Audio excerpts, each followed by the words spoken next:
India's decision to not go to and travel to Pakistan for the upcoming Champions Trophy is a no-brainer, and anyone who is paying attention to the situation can understand just why. Recently, the ICC released an official email to the PCB and stated that India will not travel to Pakistan. Chairman Mohsin Naqvi, who initially rejected the hybrid model for the tournament, by which India would play its matches outside of Pakistan, is now willing to come around and have a negotiation. Does he really think he has a leverage over this? It's almost laughable at times. But let's get to the real question. Why should India not go to Pakistan?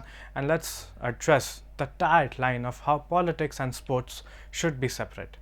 It's time to toss that idea out of the window, and here's why. Let's not forget the grim reality that Pakistan continues to export terrorism. This isn't just some distant past event, it's happening right now. Remember the attack on a bus full of pilgrims right after Modi was sworn in as Prime Minister? That wasn't a random act, it was orchestrated by the forces that have been operating out of Pakistan itself. And it's not just one attack, the region has been in turmoil. After the Jammu Kashmir assembly elections, we saw 13 casualties in just 15 days. Then there were 4 attacks following the Lok Sabha results. These incidents are not isolated, they are part of a larger strategy of violence and disruption that has only escalated in recent years. The fact is, Pakistan's involvement in terrorism is not undeniable. It's not a past event, it's ongoing. It's worth remembering that Pakistan's status as a host was only jeopardized after terrorists attacked the Sri Lankan team bus in Lahore, which injured 5 players and 6 security personnel and 2 civilians. This marked the first targeted attack on athletes since 1972 Munich Olympics, which claimed 11 Israeli lives in an attack by Palestinian outfits. Here's a simple analogy. If you pet a snake, be prepared for it to bite back. This is exactly what's happening in Pakistan. The reality is that Pakistan has become a safe haven for terrorist organizations over the years, and the violence has spilled in its own territory.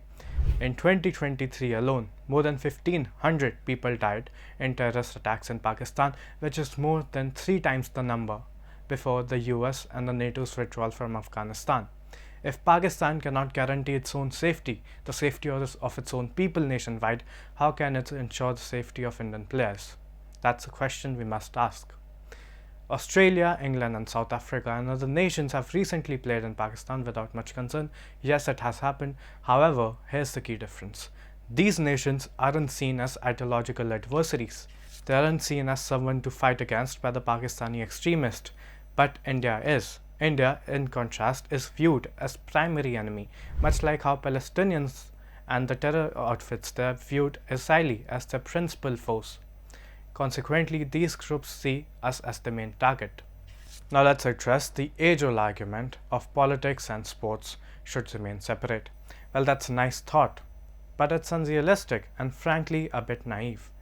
Don't believe me? Look at history. In 1980, many countries boycotted the Moscow Olympics in protest of the Soviet Union invasion of Afghanistan.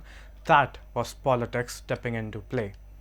And what about the 1936 Berlin Olympics, held under the Nazi rule?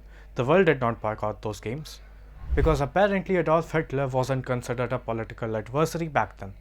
Fast forward to today, and Russia is banned from the 2024 Olympics because of its invasion of Ukraine. That's politics influencing sports, and nobody seems to mind.